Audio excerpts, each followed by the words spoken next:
अच्छा, ask him to join. अच्छा, ठीक है. Okay.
Hello, am I audible? Yeah, hello. Yes, you are. Yeah. So sorry. It seems Sarthak has got into a different link. So we are just sorting out where he got vanished. Okay, just okay, no problem.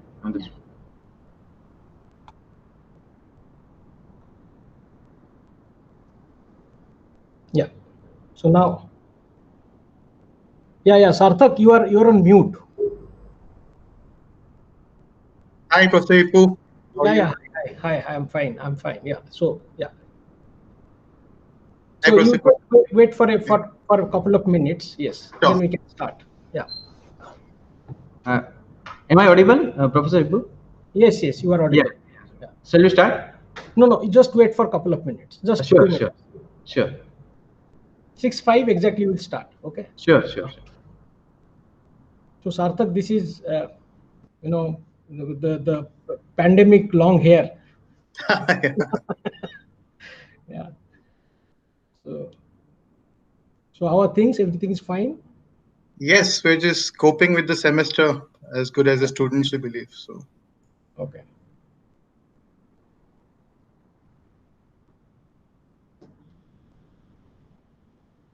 So your term is going on, or it's? Yeah, it's getting over end of the month. Okay.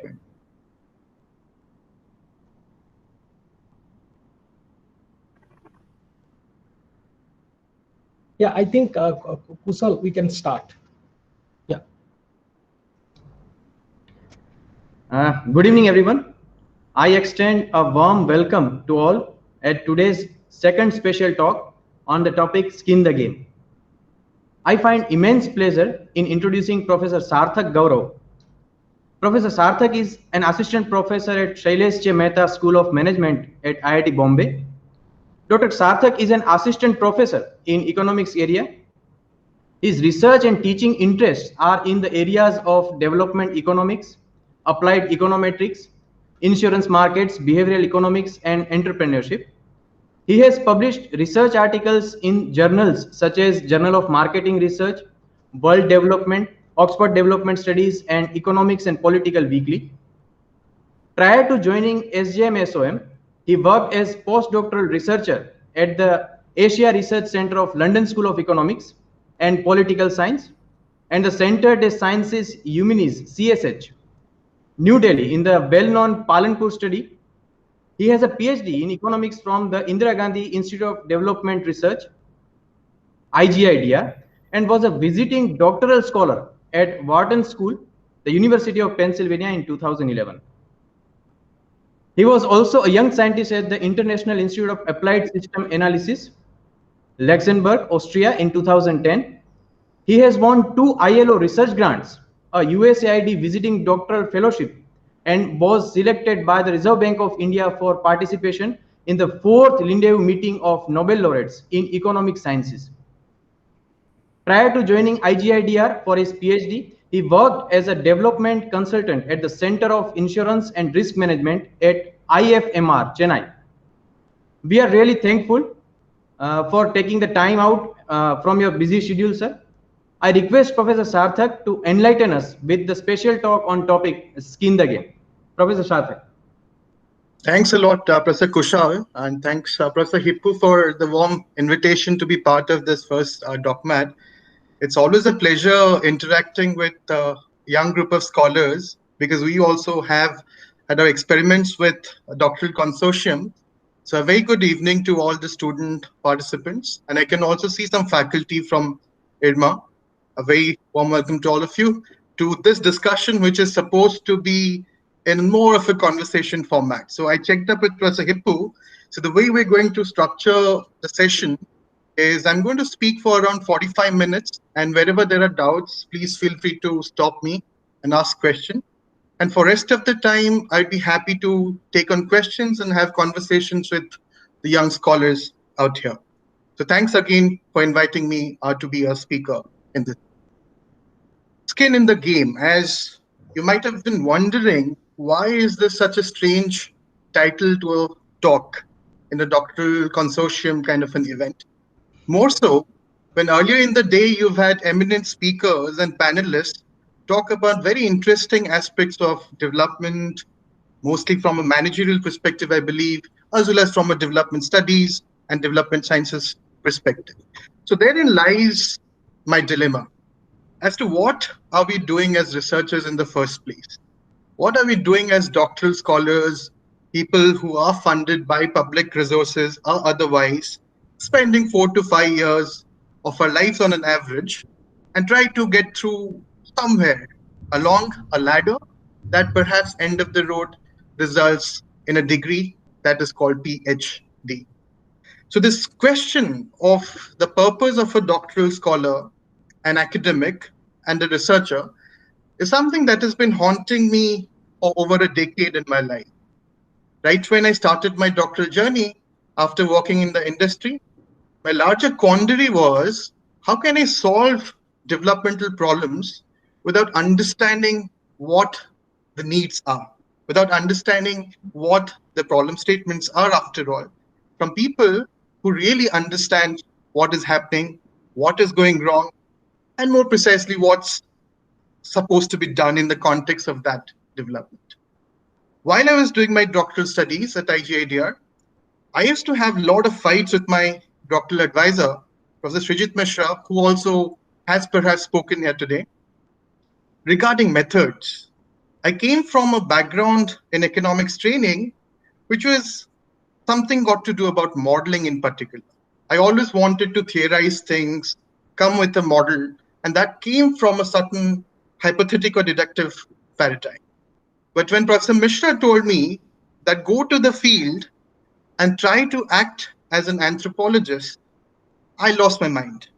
I said, am I doing a PhD in economics or social sciences or anthropology? But I think that wisdom that my advisor had perhaps guided me long back, almost a decade back, has not only seen me through over the decade, but also made me think critically about some of the philosophical, some of the epistemological, as well as the ontological questions that as students of economics, social sciences, management, and development in particular, we should be asking. And I believe that students are perhaps not asking that question.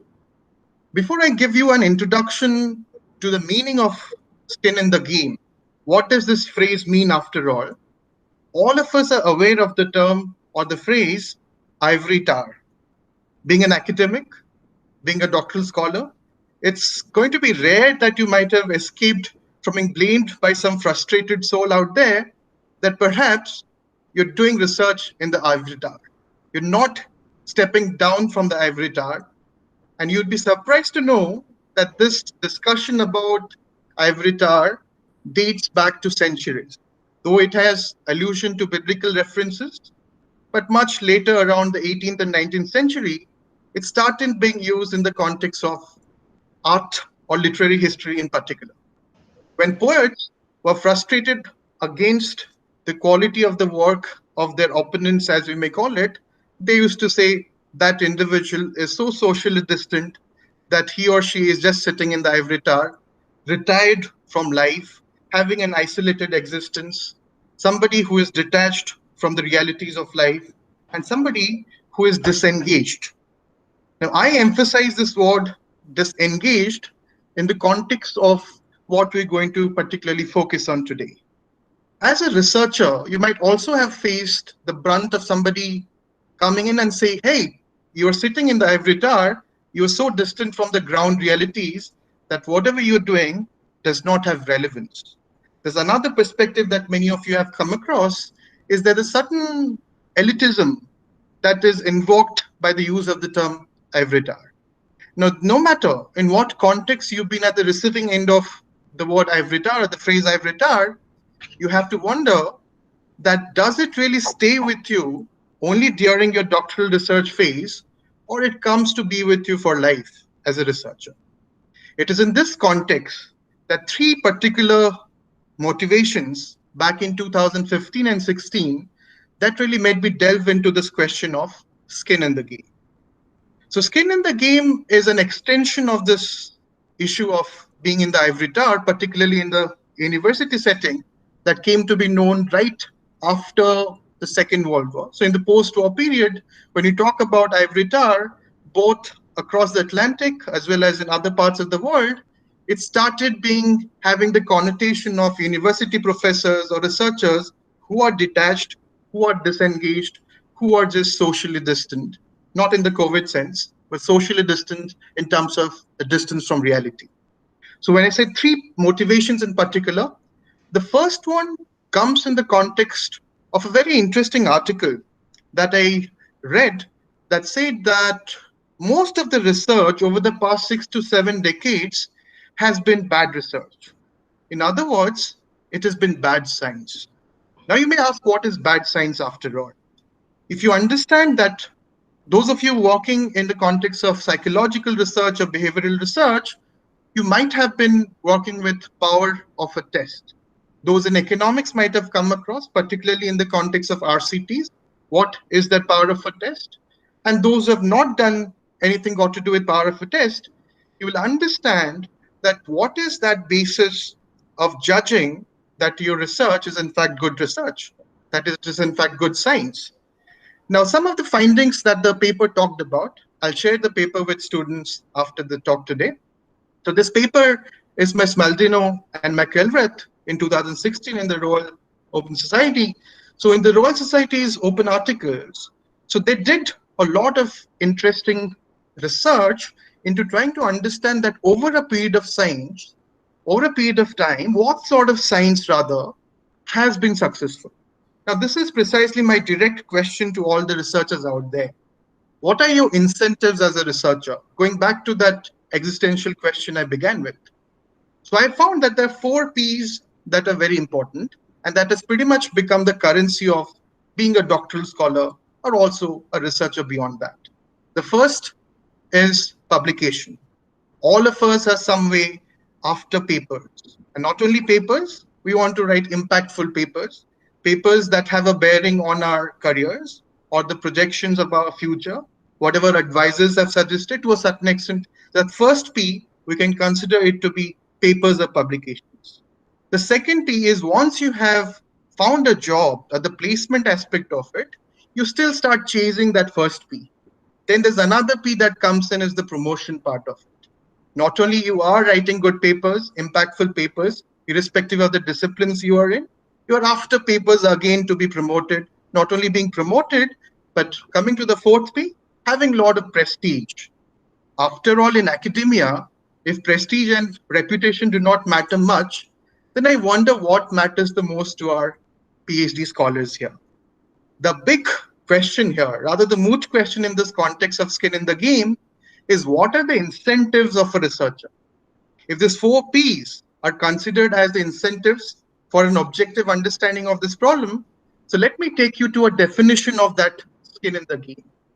Skin in the game is about asymmetries in the domain of risk and gains as an expert. So when I say as an expert, let us assume that as doctoral scholars, as faculty, as researchers, we are self-proclaimed experts to a certain extent.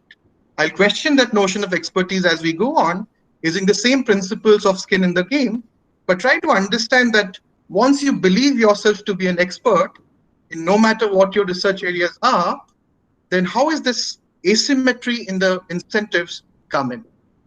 Most often when you write good papers and impactful papers, the four Ps that we talked about, they kick in.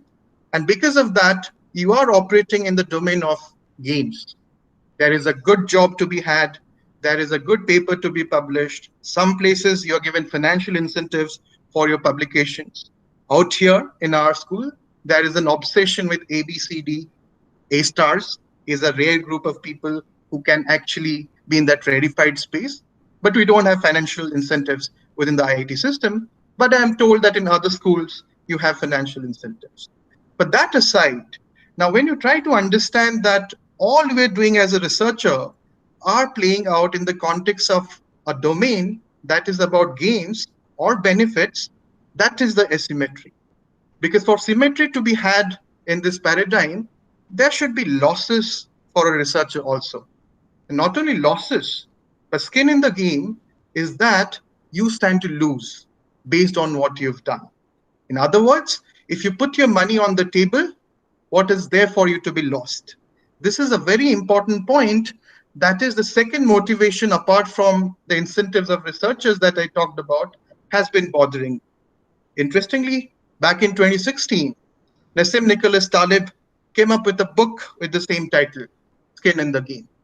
Taleb had an open attack on academia all through.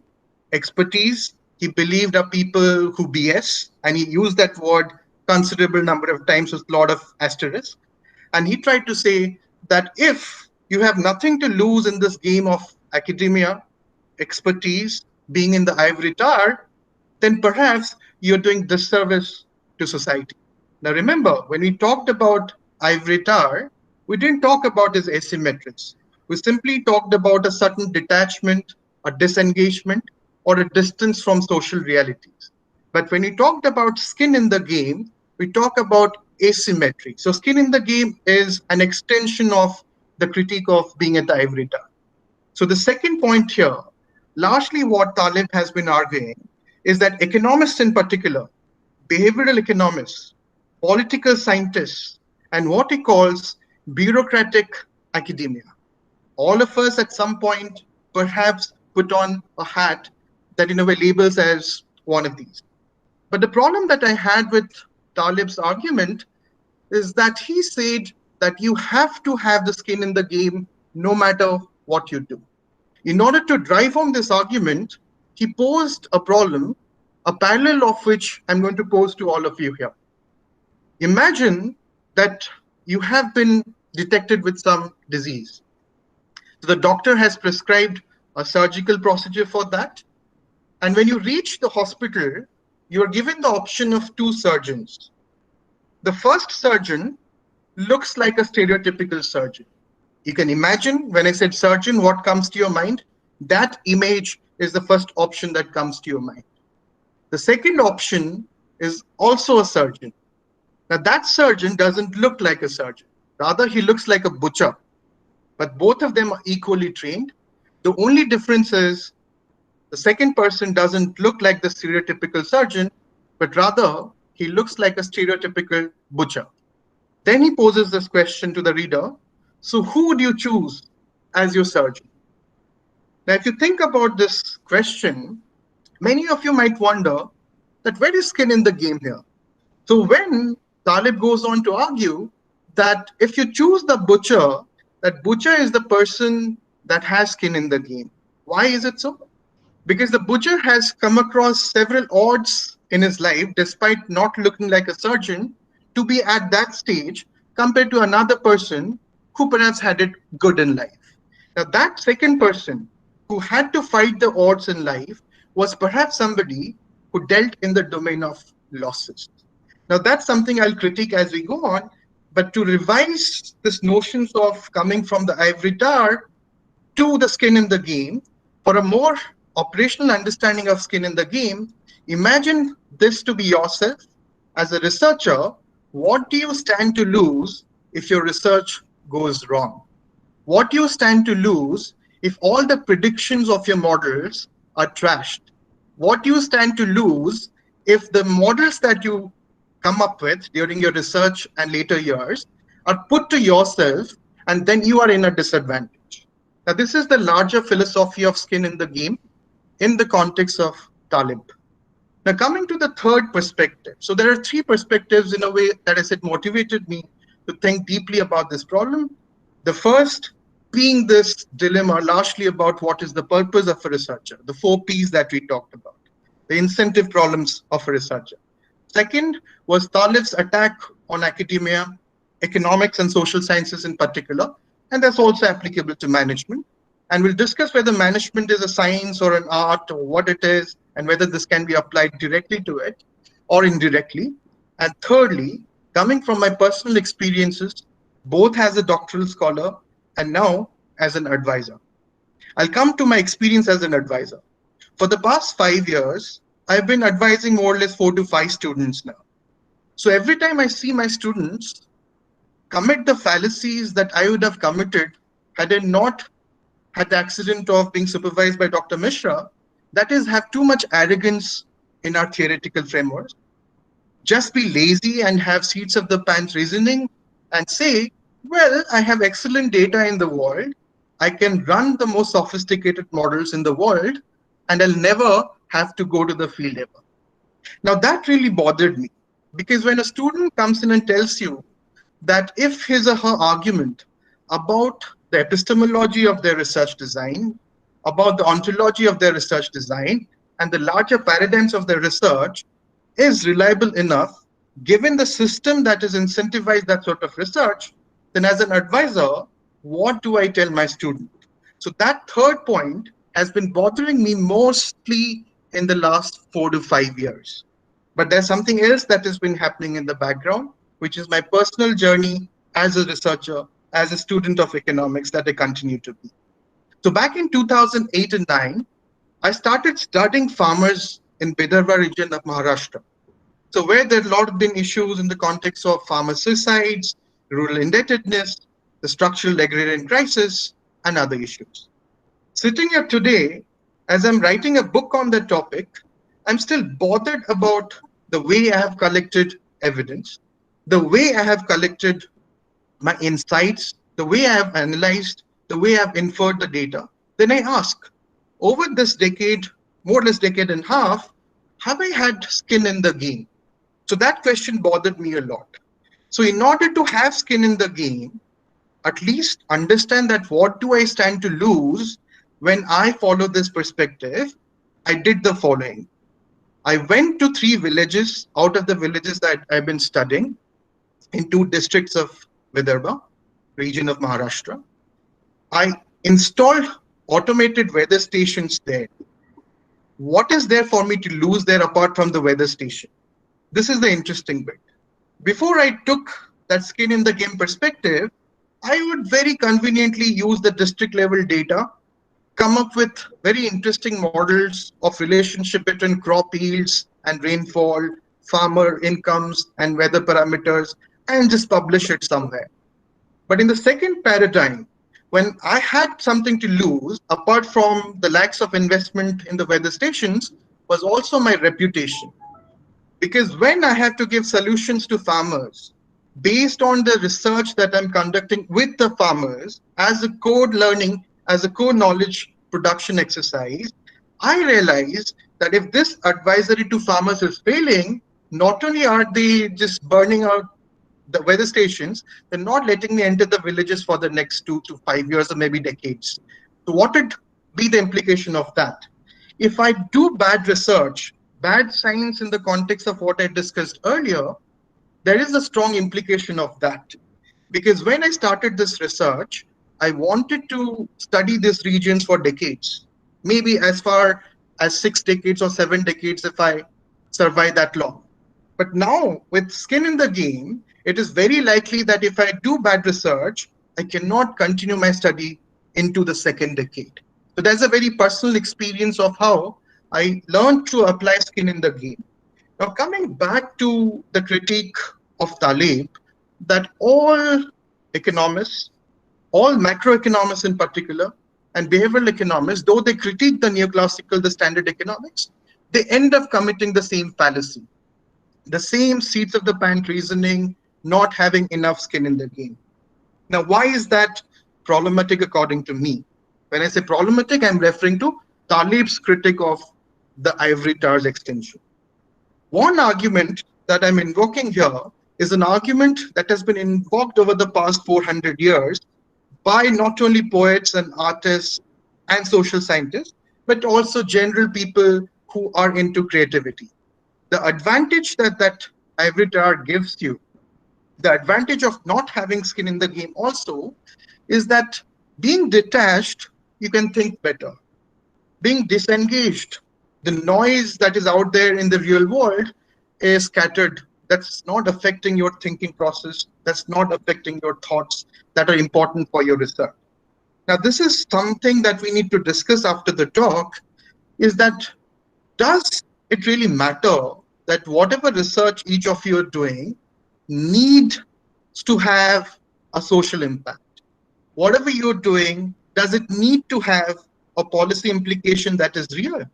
Because if you look at each of your papers, towards the conclusion, we rush into policy implications. In fact, we talk about potential policy implications. Many a times, I have also committed the fallacy of claiming too much, that perhaps this will transform the way certain things are conducted in the world out there. No matter what disciplines all of you represent, I'm also confident that each of you would have committed the same. Very few of you might have actually seen that policy impact that you mentioned. There's an element of luck as well as the context specificity there, and I would love to talk more about that as well. But just to understand that since we are at different stages of our research, even in the postdoctoral phase, even as faculty, then what is it that is going to give you that skin in the game perspective? And remember, this is an option for a researcher. It is not mandatory for you to really go for the skin in the game perspective, because many a times it is not just possible. When I speak with my colleagues who are in mathematics, who are in the physical sciences, I realize that at times they're least bothered about any impact at all.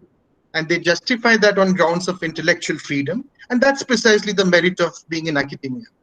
But having said that, the community that the participants today represent, Professor Hippu did mention that most of you are from economics, social sciences, management, development. Now, this is a problematic subset of disciplines, I must say. This is a discipline where your final affairs about research, no matter when I say affairs about research, these are not your personal affairs. These are not the romantic affairs, but these are what you do as a researcher. Then you have to understand that there is a fundamental difference between people who know and the people who do. Now, at some point, I'll try to tell you why this is critical. Because many a times, I believe that those of you who are from IRMA, you come with a very different perspective to the same research problems that a student at DAC or IGADR or some other B school would be having. Now, why is that so? And this is that larger argument that we talked about in the context of how this progeny of doing science in a lab or a non-lab setting is sustained over a period of time, as if there is an evolutionary perspective to it. If my advisor has been following a certain paradigm in the research that he or she does, it's very likely that the student also ends up doing that, and his or her students end up doing that. In a way, that genetic code of doing research in a certain manner could actually be the norm in a certain social discipline or social science discipline in particular. Another shock I had when I came to IIT back in 2015 was that I was very arrogant about the economic models we had. But when I interacted with my colleagues from OBHR or other areas who had nothing to do with these sort of rigorous empiricism that I felt was important, but their notion of subjectivities in empiricism and whatever they did was very different. This appreciation of grounded rigors, anything that is grounded, be it grounded theory or any emergent methodologies, is something that I learned to appreciate without having the skin in the game also.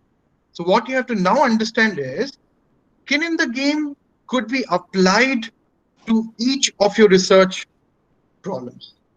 Skin in the game could be applied to all your perspectives, your thinkings, your paradigms about research as well.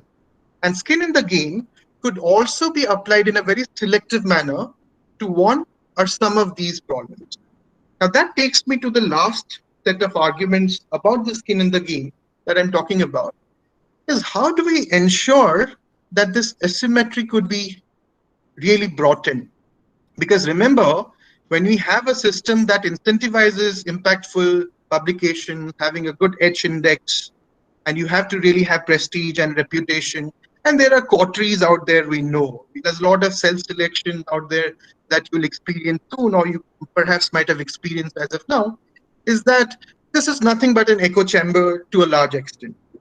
But out there, if you are somebody who stands out and shouts that, hey, whatever you guys are doing doesn't have skin in the game, but what I do has skin in the game, so that act itself carries a lot of risk. Because that takes me to my last set of arguments about young scholars and doctoral students in particular being academic entrepreneurs. Because what I believe through all these years of both my physical and metaphysical journey is that we are perhaps not taking enough risks. I'm talking about risk in the sense of an academic is not that which places you apply to after your PhD. It's not about who do you want to be your mentor in your postdoctoral research. It's a very different risk, because at times you need to overcome that myopia and understand that you're talking about a research agenda that could well stay with you for your life. It is not a short-run game that you're talking about. You're talking about a long-run perspective here.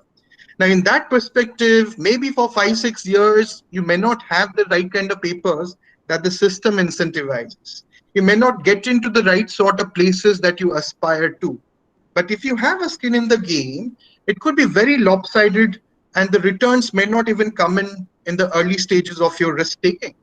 But you have to ask, as we'll discuss, is given my research paradigms, my research project, how on earth do I take risk?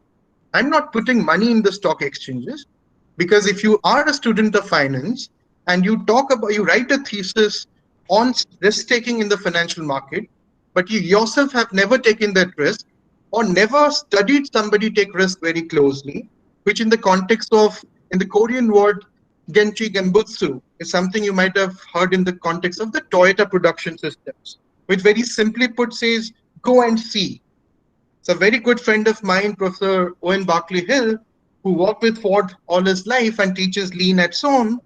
He has taught me something very important. He says that even if you cannot have skin in the game, you try and observe the babuji on the shop floor. Now, who is this babuji on the shop floor? So babuji on the shop floor could be the cobbler right outside, could be the tailor who is in your neighborhood, could be the shop floor worker who is in fact working out your research problems in the skin.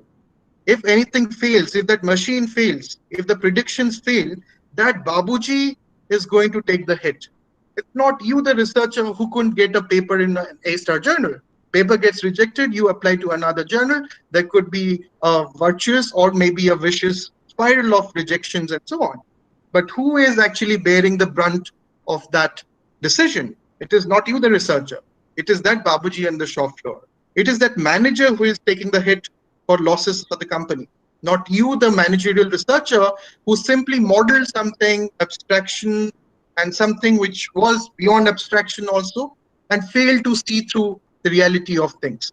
So one pragmatic way of taking a baby step into having skin in the game is start observing much more. Even if you're doing theoretical research, even if you're doing pure empirical work, try to go and see out there. Try to visit whichever is the site that is approximating your abstraction. There'll be a lot of feedback, and these feedback loops are very important in complex systems. One example, and that's where I'll stop my talk here today, is that when I was starting to model the issues with how hospitals and our healthcare system is going to cope with COVID-19 with two of my PhD students, I realized that none of us really went to a hospital and observed what are the operational challenges that Babuji is facing. What are the operational challenges that nurse who is out there facing the risk in her real life is facing? She is least bothered about the precision of our model. She is least bothered about the sensitivity of our tests. Rather, she is more interested in how your research could help her come out of that situation better. But since we did not have skin in the game, it doesn't really matter where we end up publishing this work. So to summarize the larger discussion so far, skin in the game is a perspective that fits into this idea of natural selection of bad science. If you end up doing bad science, and I'll tell you later what is bad science if you want to know more about it, your students are more likely to end up doing bad science and so on. So if you're talking about not having skin in the game, could actually create perverse incentives in academia in a manner that we are just extrinsically motivated to have the 4 Ps I talk about: papers, publications, promotions, prestige. Then you realize that that is a loop you cannot come out. Even when you are an associate prof, you'll face similar incentives. When you are a prof, you'll face similar incentives. And when you retire, you find the ivory tower, because back in the 16th and 17th century, the ivory tower also had a connotation of retiring or withdrawing from the society at large. So with this, I'll pause and I'll tell you that why this is important to carry forward our conversation for the next half of the session, having given you a broad framework of what the skin in the game paradigm is all about, then how in practice one could really think about putting in some sort of skin in the game, and largely, what is that risk taking in academia that I talked about? What is this academic entrepreneurship I talked about? So with this, I'll take a pause and look forward to your questions. Thank you.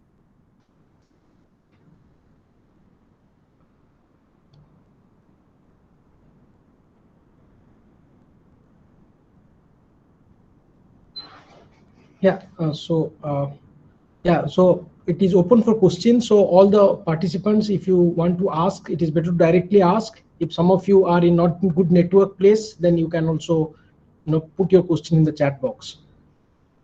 So yeah, any Professor Kusal would basically moderate the questions. Sure.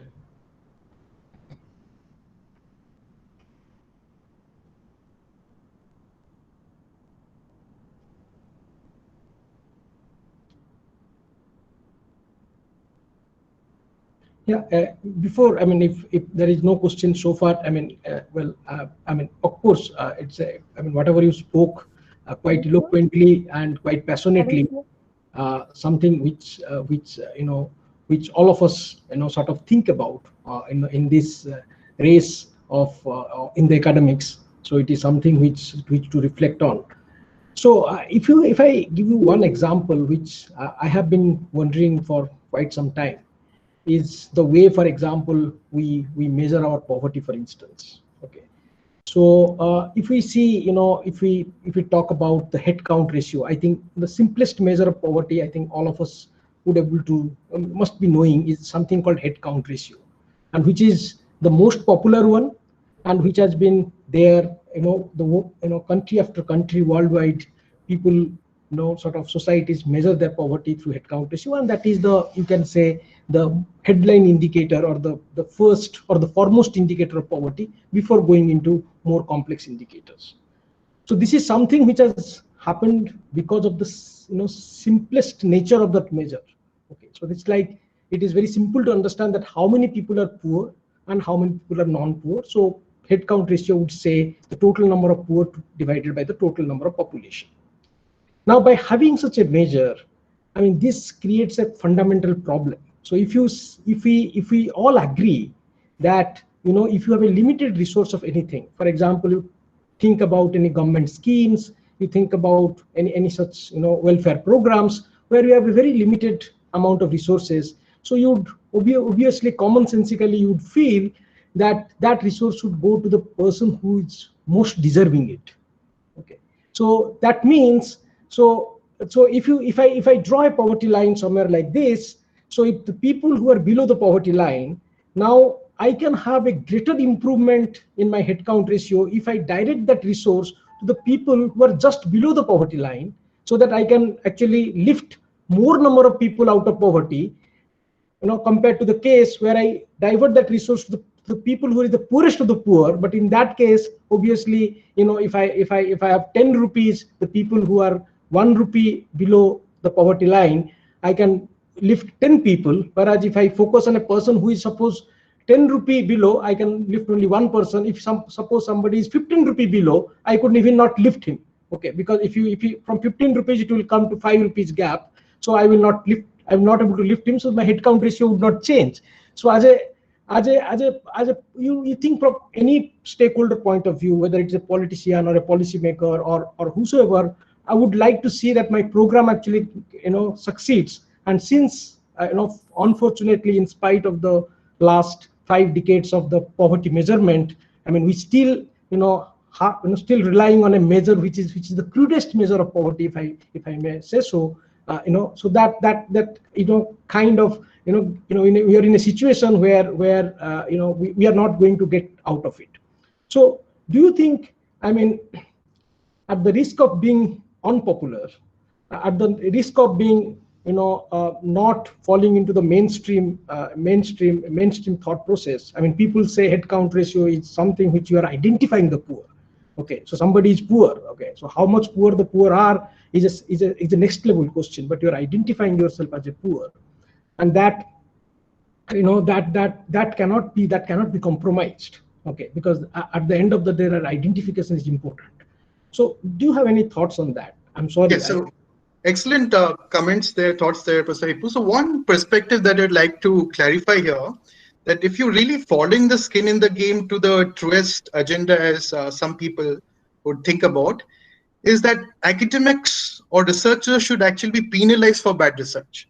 It is not that if you're doing great research, you're getting publications, getting promotion and placement, but you should actually, in the context of poverty, for instance, you should be made poor, if you think of it that as a very abstract perspective there. So you have to think through that if I have estimated the HCR, or whichever is the alternative poverty measure here, and the government may not even care about what a researcher has done in a certain context. But let's assume that has had a policy impact. Then in that context, if there is a certain risk that is getting transferred to the poor, then you should also share that risk with the poor. Because if a researcher knows, it's the basics of economics, because if your incentives are high-powered incentives, in this context, you stand to lose from somebody having bad estimation. You'll have incentives to focus on improving the estimation rather than just publishing your work as soon as possible or with the poor scientific frameworks that we talked about. Because one agenda that particularly among the doctoral scholars at IIT that I've been trying to have discussions around is why you're not critical of what is popular. For instance, if the Nobel Economic Prize is given to people who are researchers who have done a lot of work in the context of RCTs, then RCTs as a gold standard should be questioned. You should be having that sort of critical mindset as a researcher to see just because something is framed as a gold standard doesn't mean I should do it for the sake of it. Try to understand not only the methodological perspectives, but deeper ethical challenges therein. And that's where I think doctoral scholars should stand to learn. Because after all, in this journey of a doctoral scholar, we have to learn. It's not that we have to enter and earn for the sake of it. Enter and learn. I think this is where what you said, Professor Hippu, has a lot of impact in terms of how can I think alternatively, but again, not for the sake of it. But if you believe I can improve certain perspectives of poverty estimation by going and seeing, by experiencing, by even having that anthropological perspective we talked about, that ethnography, that comes close to having skin in the game. Because after all, you're going to the field is also an opportunity cost. You could have done some consulting work, but you decided to give it up and go and observe for months perhaps. And that is risk. You have something to lose there. So that way, that introduces an asymmetry which is problematic, but this asymmetry could be balanced with skin in the game perspectives. Yeah. Okay. Thank you. Yeah. Yeah. We have one more question in the chat box. So Abhishek is asking, does this mean that after research, if student can go as close to the Babuji on the shop floor as possible, or maybe go into alternative careers, they would understand the risk in any given context better? What are your views, sir? Yeah, so that's a good question, Abhishek, because you have to now understand, as I mentioned earlier, it is an option for you. It is not that you have to follow skin in the game perspectives to come out as a great researcher, or otherwise, whatever your aspirations and skill sets are. But that indeed gives you a lot of insights into not only risk, but also understanding how their experiences will inform and enrich your research in itself. Because that is one perspective we see mostly missing in large places in managerial sciences in particular, that we just simply are happy doing that in our air-conditioned rooms. But when it comes to our policy implications or managerial implications, we are very arrogant about it. So that's where a lot of people have problems with in the context of it being not having the skin in the game. But yes, so observing the Babuji, no matter whether you're doing researcher or otherwise, it's not going to help it.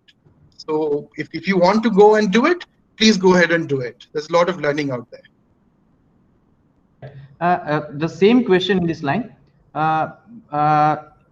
Is there any risk that if we go in this fashion, then we will take too much time?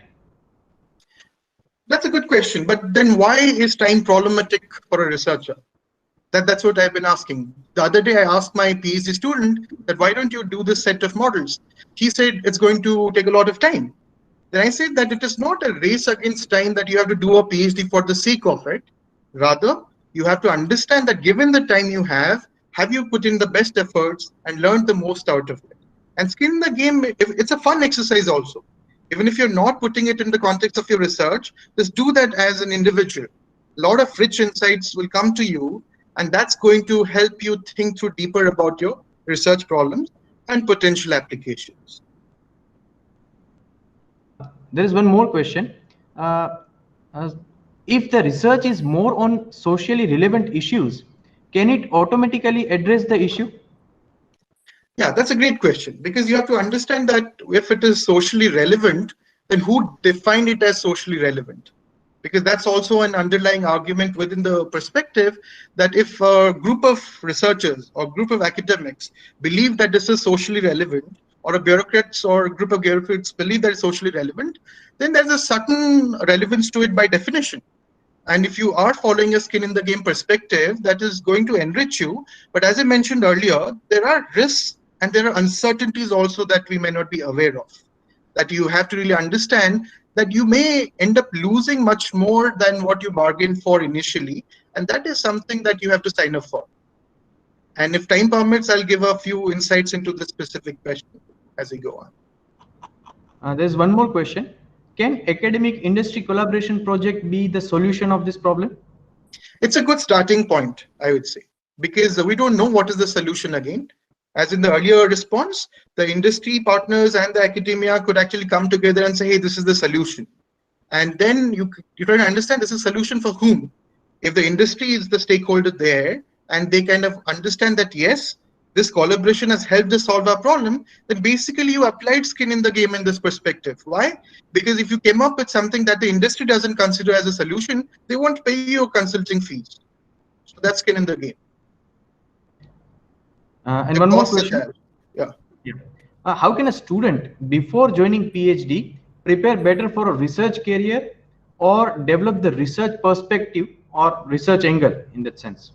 Yeah, so again, this is a personal journey, I must suggest that, but do not give up your reading habits. Read large varieties of topics, read diverse set of issues, and also try to understand what your research interests are, because at times it's going to be very vague and ambiguous. But then you also need to have conversations with the so-called experts, as I mentioned earlier, but also with people around you, and try to understand if these questions can be crystallized into something which is more streamlined. Then you have a well-defined question to begin with. But I must say, in a pre-doctoral phase, the more confused you are, the better that search process is going to be. And don't expect ready-made answers to those questions as you begin that process of research.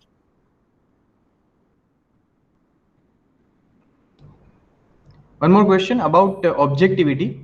Will not objectivity be an issue in case we get too deeply involved in the research? Yes, so that's a great question. So when you talk about objectivity, so do you know that the research that you do without having skin in the game, is that objective? Because there is a certain illusion of objectivity in the way we do research, particularly if you talk about the quant versus qual variations that we come across in most of the settings. In many schools, we're not even taught about that distinction. We believe that just because I've done quantitative research, that is not only great, that is not only objective, but it is superior to qualitative research, and the other way around. But then you have to understand that there have been a lot of philosophical debates on what is objectivity, and whether science, as a scientist, when you're doing that, that is in fact objective. And if you want, I can actually share a good reading with you. But skin in the game does not necessarily make you somebody who is compromising on that objectivity. Rather, it is in a way saying that it is not same as conflict of interest, by the way. If you want to understand that by having skin in the game, the way I'm formulating my research questions, the way I'm trying to understand what might work, what might not work, even when you're framing hypothesis for testing other way around, you'll understand that it's enriching your experience. So there is no threats to objectivity in this context. One final question is about action-oriented research tend to invite more risk when there is a political sensitivity of the research topic. Is it true? That's true in certain contexts, but since there's subjectivity involved, I would pose this question: is it riskier than catching COVID tomorrow? Right. So if you have to understand that, what is that notion of risk? Risk is always in a specificity of a context. If I believe that there is too much to really lose here, then you're risk averse to that and you will not go for that. So there's nothing right or wrong there. But the fact is that, can you redefine your approach to that research problem through a skin in the game perspective? In some contexts, it may not be feasible, because I'm still figuring out some of the axiomatic perspectives here, some of the perspectives that would give you the necessary and the sufficient conditions. But overall, it is a perspective that you can benefit from. But there are also conditions, there are also circumstances where if you did not read the risk properly, you might get beaten up, literally. So that's something you have to be careful about.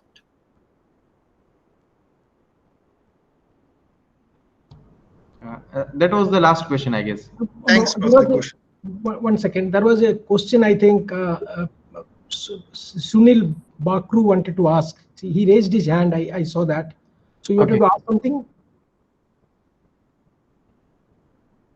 Sunil, are you online? Please go ahead, yeah. You can unmute if possible. You are still on mute, sir. I think he has keyed in the question in the chat box. I think there's some. Yes, Professor Madhi, I got that question. If the research is more on socially relevant issues, Okay, that you already read. Yes, that we read, yeah. Yeah, that you read. Yeah, there was one more question in the list which probably we missed, was that if there is any institutional limitations. I mean, basically, sometimes the skin in the game cannot be, naturally doesn't come to people because of the institutional limitations. So the question on that was there. So yeah, the institution. Yes, yeah, please. Yeah, so there will be institutional, and that's in fact what I refer to in the context of the feasibility of having skin in the game in many contexts. But having said that, I've also experienced that if you're doing a thought experiment as a skin in the game, you're also answering a lot of this deeply bothering philosophical questions that one might do even in a physical format. For instance, when Professor Hippu mentioned the measurement of HDR and all, if I just follow a certain perspective like a Rawlsian welfare perspective or other theories of justice, I can actually do a lot of thought experiments sitting in my ivory tower, putting on a skin in the game hat. But that would be like a pseudo skin in the game exercise. But yes, institutional limitations are indeed important. But we have to understand that if I'm not doing it in its totality, can it be done partially in certain aspects of my larger research paradigm or research project? But that's a great observation about institutional constraints. Thanks. Yeah, Professor Kusal, there is one more question. Yeah, in the end you can check. Yeah. Yeah. If we give importance to the benefits that the research bring, even to some extent, rather than giving much more importance to publication incentives, such problems, how can this be corrected? Yeah, great question. See, when I say that the skin in the game in itself is not a very popular perspective, because what happens is you are also challenging the system to a large extent. If you go to your dean and say, hey, I don't care about publications, I care about skin in the game, perhaps you have to leave that institute the next day. So that's also the risk you have to take in a very careful, nuanced, and balanced manner. But that's the larger objective also, that we can have group of thinkers, we can have group of doers, we can group of actors who come in and deliberate and debate about the boundaries of having skin in the game in different contexts. It's a fairly new phenomenon in the Indian academia context. Because if somebody, Warren Buffett talked about it long back, saying that there are traders out there who give you trading strategies, but they would not put their own money in the trading strategies. I'll give you another example. I'm doing a study on the financial portfolios of our MPs in the parliament. When I see whether they have skin in the game, I won't reveal the answers in detail, but they lack skin in the game. So they might not walk the talk. So one important perspective here is if you're advisors or your group of peers, and because see, the peers or the peer network is very important in the skin in the game perspective. Why is that 4P I talked about getting accepted over decades is largely because the peers are okay with that. If the peer put this under the scanner, this larger paradigm of not having skin in the game, then this can continue forever. But if there are peers out there who really say that, hey, Kushal, why didn't you have skin in the game in your research? Or hey, Hippu, why didn't you have it? Then perhaps you'd be under peer pressure to really go and have some skin in the game. It is still in a very formative phase in terms of how it can be applied to more realistic perspectives of doing research. I'm still working on it, but I'll share that write-up with participants in a week. That will give some idea about the larger articulation of where it could fit in and why you should consider it, or why shouldn't even you care about it, because it's not necessary for you to pay attention to this perspective after all. If I may ask one question, yeah. So what happens sometimes? I mean, if you please reflect whether this is related to what you are saying. Like sometimes what happens, people who visit field, but they don't probably visit enough. So what happens is sometimes we meet Babuji on the subfloor, and we the anecdotal evidences we gather from the field, from our limited experience, we tend to become rigid about it. I mean, we always try to give this. I mean, I've seen that, at various fora, people doing that.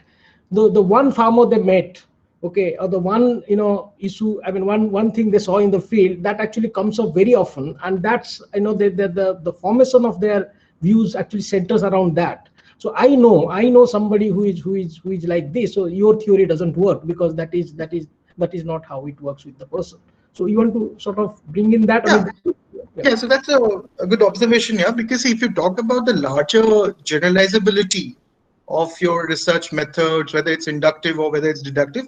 So I, in a way, abstain from that in particular, because what happens is skin in the game is not supposed to give you that perspective that you mentioned. It's not supposed to tell you whether that insight from that one Babuji really is the truth, but rather it is giving you that perspective that I should be meeting Babujis, right? And if not only meeting Babujis, but I end up having a certain framework where if I do bad research, you could have a truce with yourself, put your money in some bank account, and if you come up with bad research that has not actually been valid, no matter how you define it, then you deduct money from it automatically to be sent to an NGO you do not like.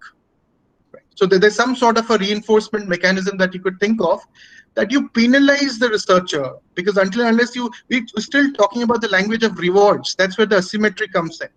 If talking to the Babuji in itself, it's not going to be instrumental in my research, that does not reflect in whether you ended up revising your work or improving your work. But you should be ready to be penalized for bad research or bad science, because this is going to be a pandemic in the next decade or so. And if you look at the kind of papers that came out of COVID in particular, what fraction of that is a good science or bad science is an open question. But you realize that that is creating what is called citation rings. I'll just cite papers of my friends who cite my work, and that spiral is sustained forever. So that is something we have to check in the scientific paradigm. We have to really be skeptical of even the work that we have done ourselves. And I believe that wherever the students or participants here are, they have had that training in research methodology to understand that what is science after all, and what is that science and society interlinkage that we talk about. Very relevant in the context of the research and disciplines that is represented at this platform. Thank you. So hi, I have a question. Sure. So who's going to decide what is good research and what is bad research? Yeah, so that's a great question. Publication, if it is accepted by a good A-star publication, the people at large and my peers and my community would say it is good research because you followed a certain protocol and methodology and theory. Yeah, so that's a yes, so that's a dilemma that all of us have as a researcher. But just to tell you, Surbi, in this context, in the paper that I referred to, this Maldino and McIlrath, and Professor Hippu, I shared these papers with you so that you can share with students. Sure. Is that over the past 6 decades, over 30% of the research was wrong. That the papers were published in very good journals. They had great citations. This is based on their larger meta-research that they had done. And you'll understand that some of the best papers today might also be retracted tomorrow. Just because something is published in a great journal, for each discipline, I can go on to list at least 10 papers I know of that got retracted because of the bad science in it. There is a replication crisis in particular I want to mention here. And I'm glad that you did refer to this problem. How many of you, or how many of us sitting here, are in fact willing to put our PhD research to be replicated by other researchers? Raise your hands, please. Because that is also a first step in taking the skin in the game challenge. So if you are saying that before I defend my thesis, I want an independent external researcher to really validate my results. If there are issues with my research, my institute can freely go ahead and give me the PhD degree. Otherwise, I will drop my PhD. That is skin in the game. And what comprises good research and bad research, that is fairly well known. And who decides it? See, that's also close to that peer effect I talked about. But this is also a function of your training, sir. So you might have been trained in a manner that the wrong things are considered correct wherever you work or wherever you study. And you can go and do that to your students and so on. So that's pretty much where the paper that I'll share talks about an evolutionary perspective to bad science. And I believe that will give you a lot of insights into understanding what comprises bad science. Because I don't want to get into power calculations to give an example here, but they are a very good example. If there is a good RCT in the context that they have powerful results coming out, and let's say at a 99% power, and they come out and say that this program has had a positive effect on a certain outcome, then all of us start citing it. Yeah, and there's also a different power dynamic. Sarthak, just 1 second. So can you please also explain RCT, because some of the participants might not know what is RCT. Okay. Because you not, yeah, just you. Well, Okay. So RCTs are called randomized controlled trials. So this is just an application of clinical trials to social sciences and economics and other disciplines in particular. So where you have a control group and a treatment. So the control group receives no treatments, no interventions, and the treatment group receives a certain intervention or a set of treatments. Now, what is the basic science behind this? The science is if these groups are assigned randomly, then they are equal on an average across the parameters that you're looking at. They'll more or less have the same sex ratio, more or less the same heights, same weight, same education, same caste distribution, and so on, because it was done randomly. So this is pretty much that you're doing a lab experiment in a field context or in a larger real world context. And if you see the 2019 Economic Sciences Prizes and Nobel Prize in Economic Sciences were given to Professor Abhijit Banerjee, Professor Esther Duflo, and Professor Michael Kremer for their contributions through RCTs in trying to understand how to reduce poverty in particular. So see, in India, the culture to do RCTs in social sciences is still not cotton, but in the UK context or in the US context in particular, so that's pretty much the gold standard, as I say. If you're doing a PhD in economics, which is empirical work, particularly in development studies or development economics, then RCTs or impact evaluations using RCTs are considered the best possible science to answer even Survey's research queries that content, but also more likely to be published in top journals. So that's why everyone wants to do RCTs. But when everyone wants to do RCTs, you don't know whether you're replicating good RCTs or bad RCTs. And there are again a lot of critiques of RCTs that I encourage all of you to read up. And professors both at Princeton and the New School of Social Science Research, they have critiqued RCTs. Here in India, Professor John Race has also critiqued RCTs because of their being narrow, raising narrow questions and the defects not being generalizable. And also that arrogance that the way I've done this science is the best science. And others did other science, which is having identification problems or having issues in causal inference in particular. But they offer a lot of advantages. You need a lot of money to implement RCTs. And RCTs conducted over a long period of time give a lot of insights, particularly in development and program evaluation.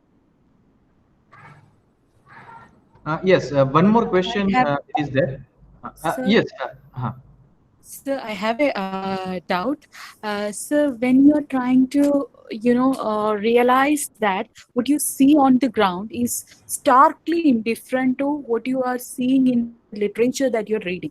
Especially when I was researching on human development in Kerala, and what I see from the perspective is that there is a high level of human development happening in Kerala. But when I went to study the human development process of the marginalized communities, I realized that there is a stark reality. Like the reality is that even now there are people who are not having the access to toilets. Even now there are people in Kerala who is not having access to the gainful employment and situation like that. But when you go back and look at your research, especially the literature review part of your work, you can't see such things coming up, because everywhere it is telling that the Kerala model is the perfect one, whether that be research coming from India, within Kerala, from the world. Everybody is praising the Kerala model of development.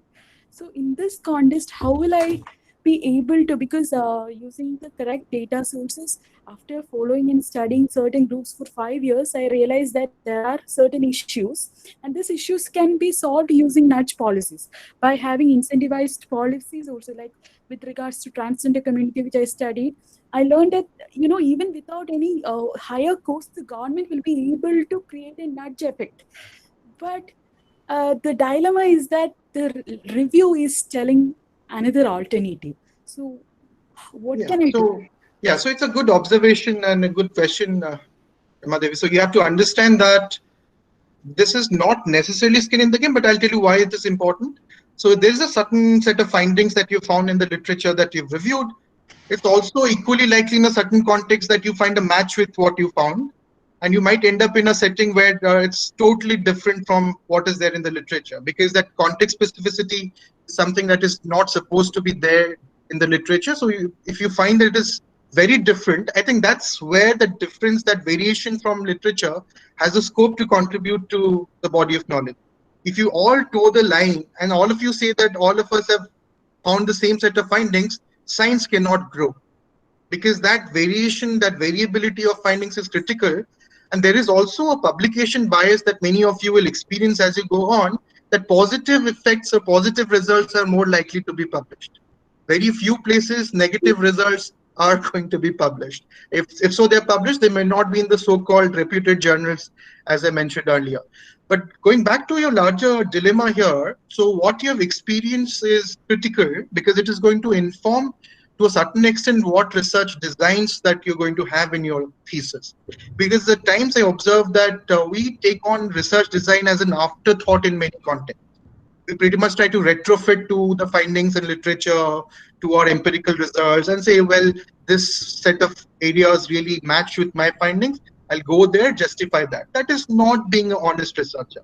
So if you follow a research design, you have a research strategy, then you lay out the blueprint and you follow that, because that will also inform your methodologies as you go on. I don't know which year of your PhD you are in, but you should also be happy that you came across that variation from the literature, because that's something you have to come back and think through in terms of what were the conditions that differed from that literature. At times in literature, we don't pay attention to the assumptions that are there.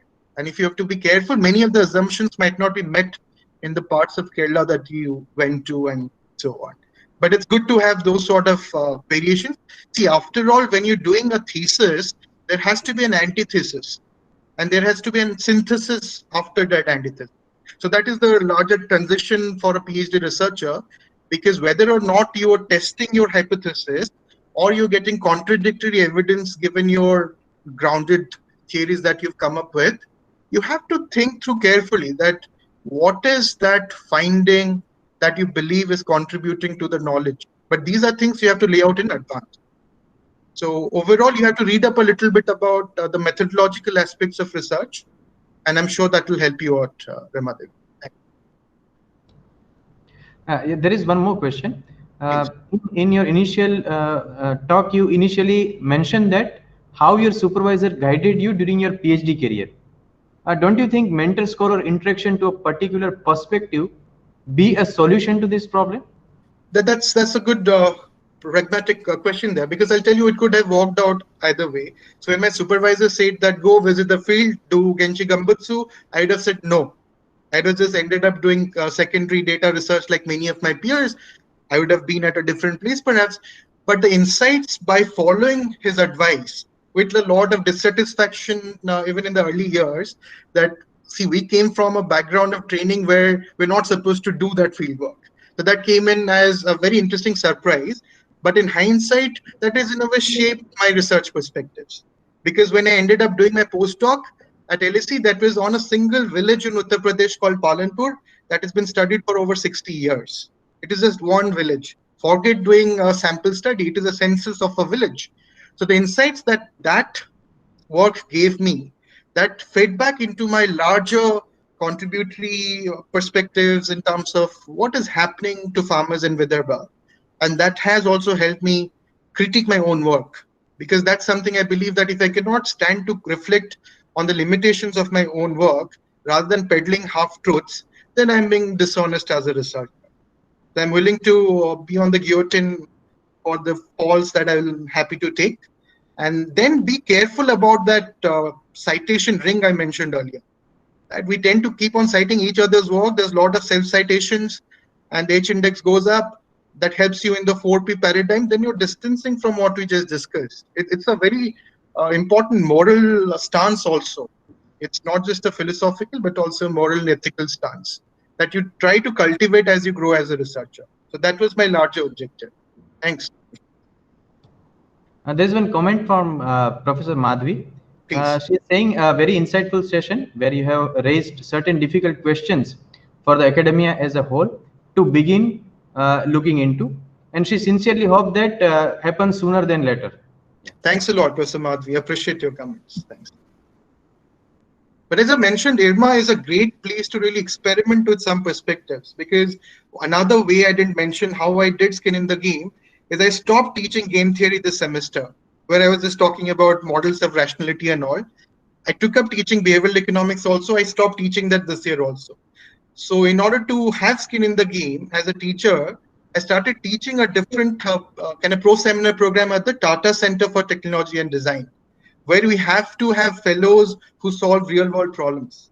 And there I realized that it is not only the academic arrogance I had as an economist that is put to test, but also are our students themselves having skin in the game.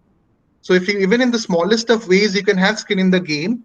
It might sound a bit preposterous as a principle that I'll do skin in the game and everything, but that has a lot of learning to be had, in particularly early phases of a researcher. That's why I importantly wanted Professor Hippu to really give the opportunity to talk about it. And I'm glad the students got to know a little bit about it. But this could be an ongoing conversation as we go on, because I'd be writing about it over the next year or two, and I'd be happy to have further interactions on this perspective.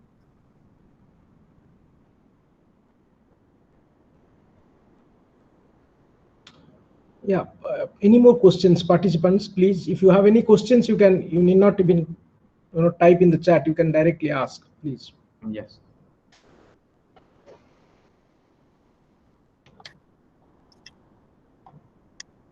There was one comment, actually I missed. Publishing in journal is glamorized over even risking and opting for ambitious project. Is it true? It is. That's what I mentioned in the context of the first P of the 4 Ps. But the catch there is that's where you can be an academic entrepreneur. If you want to be really doing path-breaking work or potentially path-breaking, rather than claiming it to be path-breaking in your A-star publication, there's a hell and hell difference there. And I want everyone to really understand the importance of that distinction. Because one is simply what we call cheap talk in game theory, because talking is costless. I can go on to claim a lot of things and I can babble about things, versus even if I do some of the smallest things that could improve my understanding of the problem and contribute to that problem later. So it's important to have a research agenda. If I see my life just as a continuation of a set of papers or the quantity game as in the race Professor Hippu rightly indicated, then that may not be the right setting to even consider skin in the game. But on the contrary, if you are somebody who really wants to take that risk, there might be certain costs in terms of adjustment costs. You may not end up getting the right job in the first year or the second year, but in the long run, you stand to give back much more than your peers who did not have skin in the game.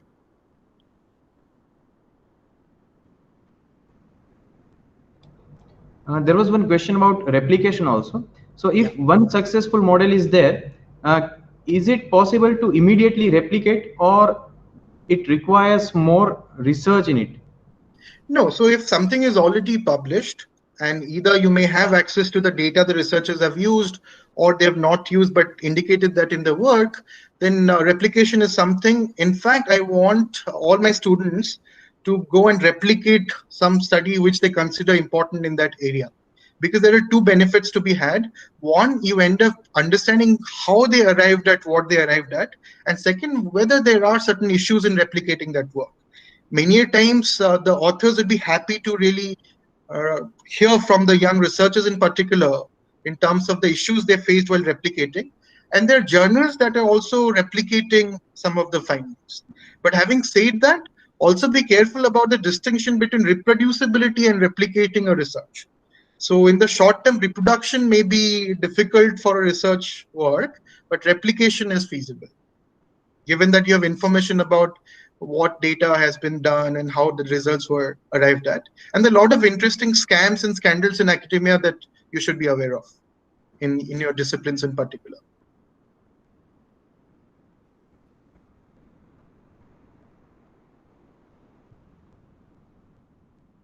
Sir, there was one question from my side as well. Yes. You said skin in the game gives us feedback about our research. So which type of feedback does it provide?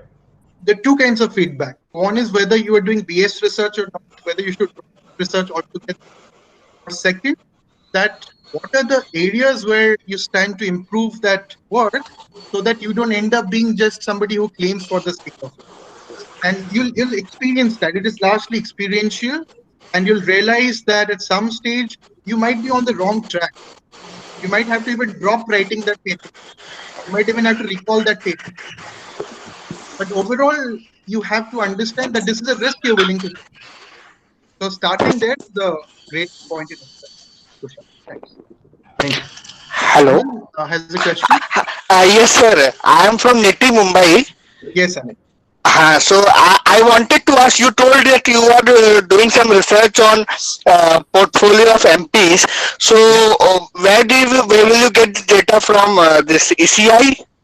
Right. The So affid- right. So what you have to do is it's readily available in reports, and if you have the mandatory, so you have to report your portfolios before the election commission. So if you go to ECI website, you will find Okay. the list of both the winners and the losers across all constituencies of India. So that Okay. data could be used. There are also other data sets like PRS legal and all, but you have to validate whether there's a match or not. But ECI is the most authentic source of information for that anyway. ठीक है sir. Okay. These are mandatory disclosures, so they have to do it. But there are a lot of issues in standardization of the forms. The languages are different, and then many actually have not revealed a lot of things, and a lot of calculations don't add up. So that's a different issue altogether. But then, if you really want to have skin in the game here, go and debate that with the MPs. Sir or ma'am, you didn't fill up the form properly, and get slapped by them or put behind bars. But then that will contribute to our methodology in terms of even ECI could standardize the forms, Anil. That's Yes. how it's ठीक done. है sir. Thanks.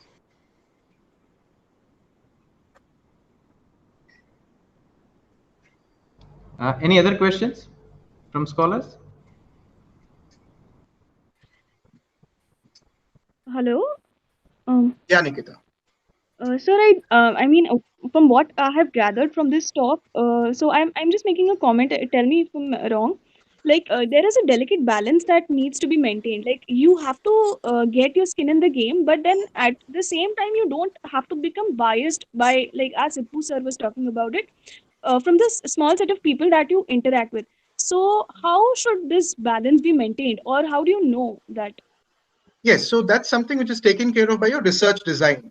See, a lot of times that's where I come from, where you felt that maybe qualitative research on the same problem is inferior to quantitative research, for argument's sake, for instance.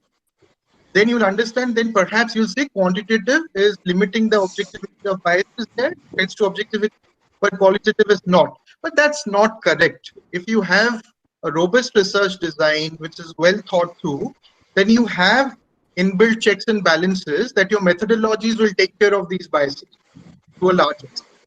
So if you invest a little bit in reading up about how these biases could be covered, or what could be a way to check these biases, then that's something which is also contributing to methodology.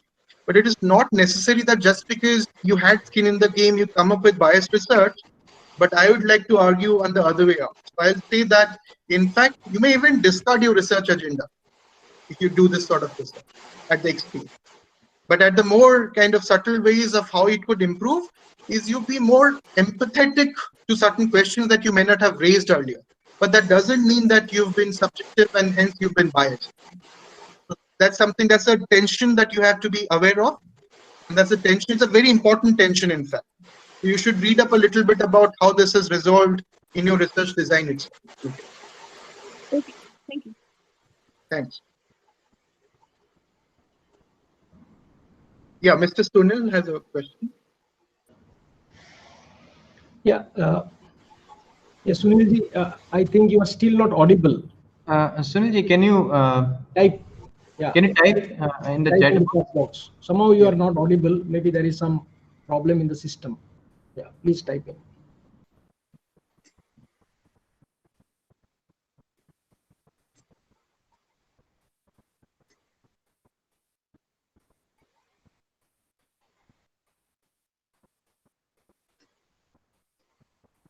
Yeah, I request Dr. Sarthak to basically give us some literature so that it can be shared. So there are quite a few papers which you mentioned during your talk, as well as you also mentioned reference to a couple of books, I believe. So so those names would help really all the participants. Definitely, I'll share that, and you may please pass it on to the Yeah, participants. sure. We'll do that.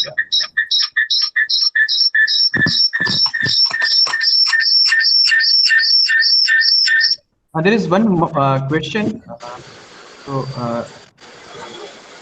Till Sunilji types, I think we can quickly take one question. Yeah. Now you are audible. Yeah. Yes. Yes. The citation index that we have is actually aimed at trying to know how useful the research has proved. Now, not immediately, but can we consider over a period of time creating another such usefulness index? For example, I am doing a research with an intention of proving something good or doing something which will eventually prove good. Along with the present research, I will also have that kind of feedback, Google Forms and all that survey, which proves just now that yes, at the point of time, it is really proving good.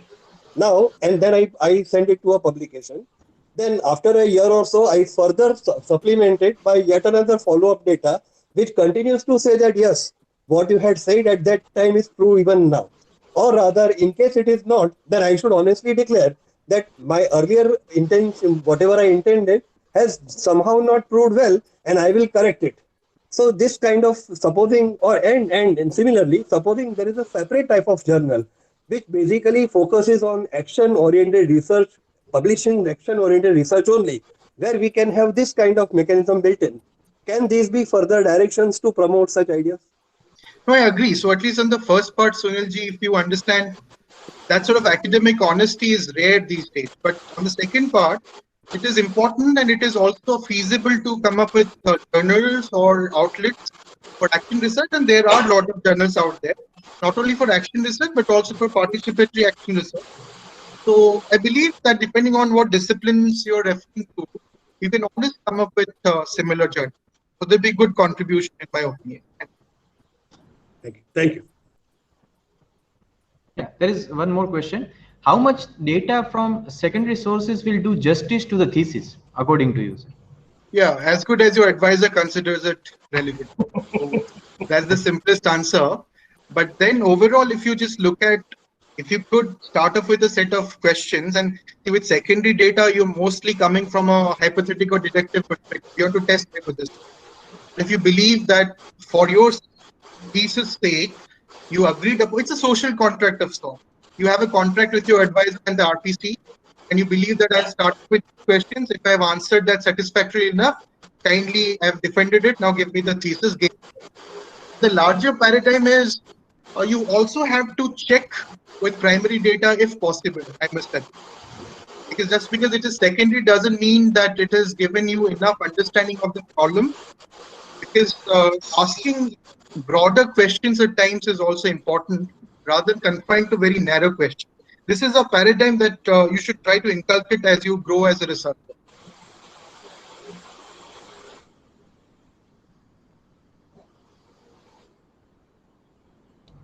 Any other questions from scholars, researchers?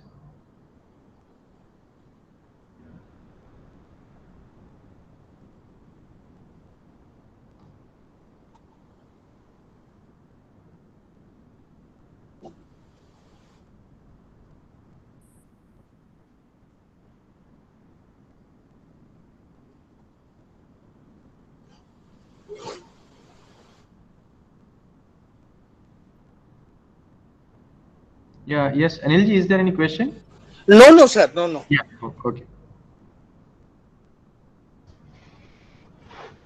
And just last point, Professor Kushal, just I'd like to clarify, because I believe that we have students or doctoral scholars from different disciplines.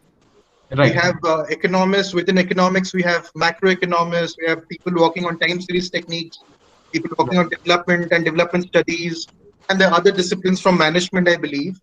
Then you'll understand that a lot of these are in fact applicable to what you're doing, but not all of this may be applicable to what you're doing. So that's important, because one thing that I'm also working on is you have to figure out whether particularly in the management context, you are in the knowledge of business or the business of knowledge. That's something you figure out. Because after all, you are also a creative individual who is dealing with tough questions, complex questions. And I believe all of you are contributing to whatever areas you are. This is just an option that could enhance your approach to problems and life in general.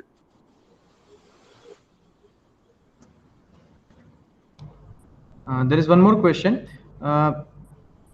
about dealing with rejection from a journal. Yes. So how to deal with it? Yeah, so I think the early shocks are going to strengthen you as a researcher. So always be prepared for rejection and plan well in advance what should be an alternative outlet for that work. And many times you end up not even resubmitting certain papers if you believe that structural problems that you cannot overcome. But that's where the academic honesty comes in. If you believe there are indeed difficult issues, and as Sunilji also suggested, it's better not to submit that in some journal because that contributes to that pile of rubbish in bad time. But if you believe you can take this as an opportunity to improve those structural issues and be honest about it, then do go ahead and resubmit. But rejection is a way of life in being an academic. So rejections and acceptance, you have to take it in the same spirit.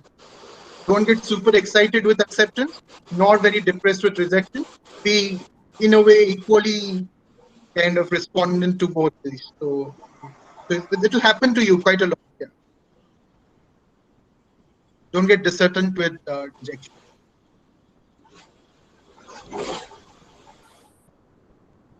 Any other questions?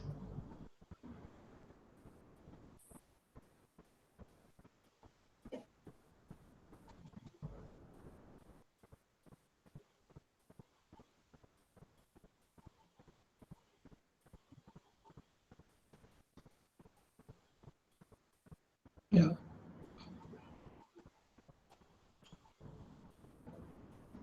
There's a comment, in fact. Thank you very much for giving importance to useful research. Yeah. Thanks.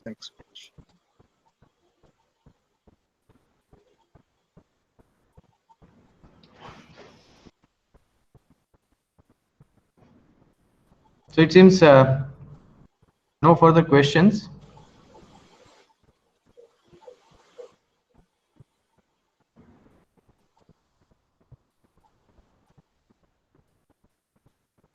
Yeah, no. If there are any questions, they can also write to me. That's fine. So, yeah. That Right.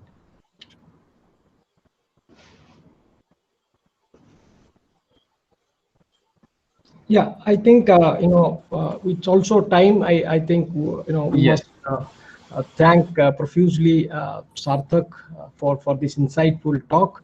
In fact, when DOCMAD was earlier scheduled in March, I was in IIT Bombay, I think in Jan end or towards that time, and I sort of wanted to have him for the DOCMAD. But I was disappointed because the dates which were fixed our DOCMAD was clashing with his class schedule. But when this got shifted, I didn't leave that opportunity. I sort of intimated him about this, and he kindly agreed for this. And I know you have been busy in terms of your demand in your institute as well as your class load. So I'm thankful to you, and I hope that we will be having you sometime in person. But nowadays, I think it is good enough if we do online, because that actually saves a lot of carbon footprint. I mean, in that sense, it's good. I mean, I think with this pandemic also there are some infrastructural development in this network connection, so that we can have such discussions, globally. I mean, wherever you are, it should not be a distance, and physical constraint should not be there. And I would like you to, probably participate in some of our other kind of discussions and forums, so that our rural management, postgraduates, I mean, who actually, get a lot of the scope for actually in the skin in the game. I mean, they actually do the skin in the game. Our program actually starts with, induction program, where actually they don't step into, I mean, the first thing they step into IRMA is when they step into, they don't go to classroom. They actually go for a 4 to 5 days visit to the villages.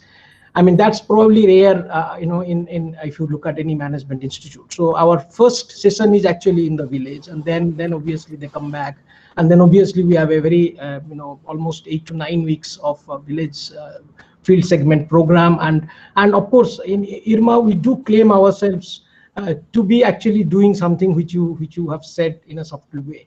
So so I think our institute would do benefit, and I wish you all the best for your work, for the article or the book you are writing on this topic, and we are eagerly looking forward to read more of it. Thanks a lot, Professor Hippu, Professor Kushal, and all the participants and faculty. It's been a pleasure, and all the best for the ongoing sessions. Thanks. Take care. Thank you. I also thank all the participants for this session, and we will meet tomorrow at 9:30. Thank you very much. Bye. Thank you for chairing the session. Yeah, bye-bye. Bye-bye. Thank you for enlightening me, sir. Thank you. Yeah.